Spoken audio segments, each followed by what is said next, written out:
CGHS nursing officer vacancy तो आ चुकी है 107 पोस्ट पर, लेकिन डाउट ये है कि मैम एग्जाम पैटर्न कैसे होगा और इसकी सैलरी क्या रहती है, क्या वर्थ इट है हमारा ट्राई करना इस वैकेंसी के लिए, और इसी के अलावा इसका फॉर्म कब स्टार्ट हो रहे हैं, कब लास्ट डेट है, ये तमाम सारी जानकारियां आप हासिल करेंगे इस वीडियो के माध्यम से। हेलो एवरीवन, दिस इज आशा चौधरी। मैं स्वागत करती हूं आप सबका उत्कर्ष नर्सिंग क्लासेस के यूट्यूब प्लेटफॉर्म पर।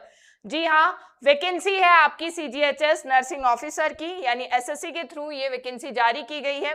टोटल 107 पोस्ट आपकी रहने वाली हैं। अच्छी खासी आपके पास ये वैकेंसी है, 107 पोस्ट नर्सिंग ऑफिसर की। मैं यूं कहूंगी एक एक पोस्ट बहुत इंपॉर्टेंट होती है। और अगर हम फटाफट से क्विकली देख लें कि आपके फॉर्म स्टार्ट कब हो चुके हैं, 13 अप्रैल से ऑलरेडी स्टार्ट हो चुके हैं। लास्ट डेट 4 मई रहेगी, लेकिन आपको पता है एसएससी की साइट वैसे ही बहुत बिजी रहती है, तो आपको अभी से फॉर्म अप्लाई करने का ट्राई कर लेना चाहिए। फॉर्म फीस बेयर मिनिमल है, 100 रुपए के आसपास होगी, जिसमें से शायद फीमेल कैंडिडेट्स को तो अप्लाई करने के लिए कोई भी अमाउंट पे नहीं करना पड़ेगा। इसी के अलावा करेक्शन विंडो ओपन होगी 11 मई से लेकर 13 मई के मध्य, यानी कि इन 3 दिनों में आप अपने फॉर्म में होने वाले करेक्शंस कर सकते हैं।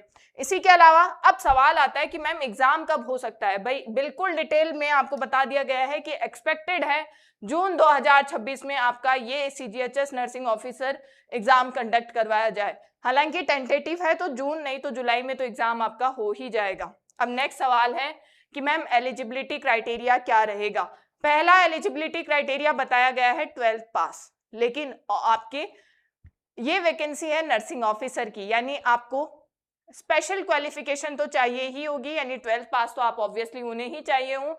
इसके अलावा अगर आपने बीएससी नर्सिंग और पोस्ट बेसिक नर्सिंग किया हुआ है तो कोई एक्सपीरियंस की रिक्वायरमेंट नहीं है, लेकिन अगर आपने जीएनएम किया हुआ है तो आपको 1 ईयर एक्सपीरियंस की आवश्यकता होगी और 50 बेडेड हॉस्पिटल में। यानी अगर आप जीएनएम कैंडिडेट हैं तो फॉर्म अप्लाई कर सकते हैं। एक सवाल अगर आपके दिमाग में आ रहा होगा कि मैम कौन कौन से स्टेट के स्टूडेंट फिल कर सकते हैं, तो पैन इंडिया यानी किसी भी स्टेट के स्टूडेंट्स ये फॉर्म फिल कर पाएंगे। अब इसी के अलावा अगर हम बात करें एज क्राइटेरिया क्या है, 18 से 30 वर्ष एज क्राइटेरिया रखा गया है, लेकिन कैटेगरी के हिसाब से आपको रिलैक्सेशन भी मिलेगा, यानी कि वही 5 से 7 वर्ष जो भी कैटेगरी के हिसाब से रिलैक्सेशन मिलता आया है वो तो मिलेगा ही। साथ ही में अब आपके सामने एक सवाल कि मैम हम इस वैकेंसी की तैयारी कर लेंगे, चलो फॉर्म भी अप्लाई कर दिया, लेकिन इस वैकेंसी में अगर हम क्लियर कर लेते हैं तो नर्सिंग ऑफिसर बनने पर हमारी कितनी सैलरी रिसीव होगी। तो पे लेवल 7 यानी मैट्रिक्स लेवल 7 की ये जॉब रहने वाली है। सैलरी वेराई करती है इसकी 44,900 से लेकर 1,42,000 तक। इसमें काफी सारे अलाउंसेस हैं, डीए है, एचआरए है, मेडिकल अलाउंस है और तमाम सारे अलाउंस, जिन्हें जोड़कर ये सैलरी आपकी 1.5 लाख तक जा सकती है।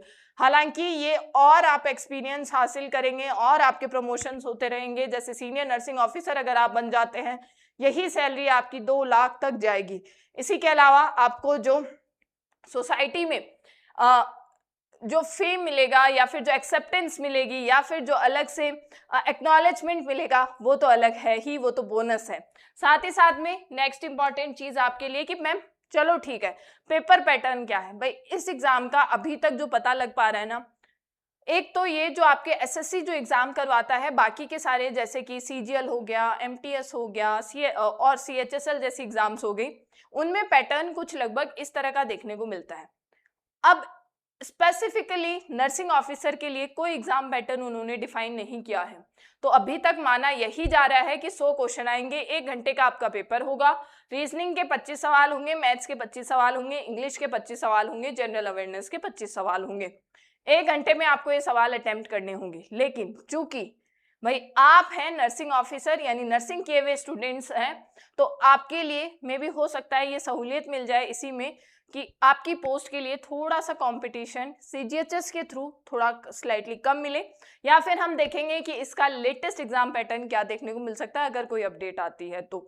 हाल फिलहाल तक यही बताया गया है कि यही आपके सब्जेक्ट्स रहने वाले हैं एग्जाम में, तो इसी को मद्देनजर रखते हुए आपको जरूर पेपर देना। एक चीज और है, यहाँ पे जनरल अवेयरनेस यूज किया गया है।